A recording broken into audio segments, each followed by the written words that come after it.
Hi everyone, welcome to my Friday mini blog. तो सुबह की शुरुआत हुई थी मेरी फजर की नमाज़ के साथ और उसके बाद मैं सो गई थी। फिर मैं उठती हूँ 8 बजे और 8 बजे उठने के बाद मेरा काम होता है झाड़ू लगाना, पोछा लगाना, मतलब मेड के जितने काम होते हैं वो सारे मैं करती हूँ। फिर फ्रेश होने के बाद मैं, अगर मुझे वक्त रहा तो मैं सूरह कहफ पढ़ लेती हूँ या फिर मैं कॉलेज जाकर भी किसी किसी दिन पढ़ती हूँ। उसके बाद मुझे अस्कार भी पढ़ने थे सुबह के, क्योंकि आई नो फजर की नमाज़ के बाद फ़ौरन पढ़ लेने चाहिए, बट मेरे पास अगर मैं सो जाती हूँ तो फिर मैं उठने के बाद पढ़ती हूँ। फिर कॉलेज आने के बाद हमने थोड़े बहुत काम किए, उसके बाद मैं चली गई थी चाय पीने, क्योंकि ठंडियों में सारी चीज़ों के साथ मेरा दिमाग भी जम ही जाता है। उसको खोलने के लिए मुझे चाय हर 2-3 घंटे पे पीनी पड़ती है।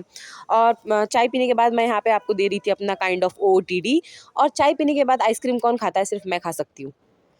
क्यों खाती हूँ? क्योंकि बस साथ देने के लिए खाना पड़ता है। फिर उसके बाद आज थी मेरी सुपरविज़न, और सुपरविज़न अगर आपकी 2 घंटे की हो तो ठीक है, लेकिन अगर 3 घंटे की सुपरविज़न है तो बहुत बोर होता है। आप कितना देर तक खड़े रहेंगे, आप कितना ही घूम लेंगे 3 घंटे में।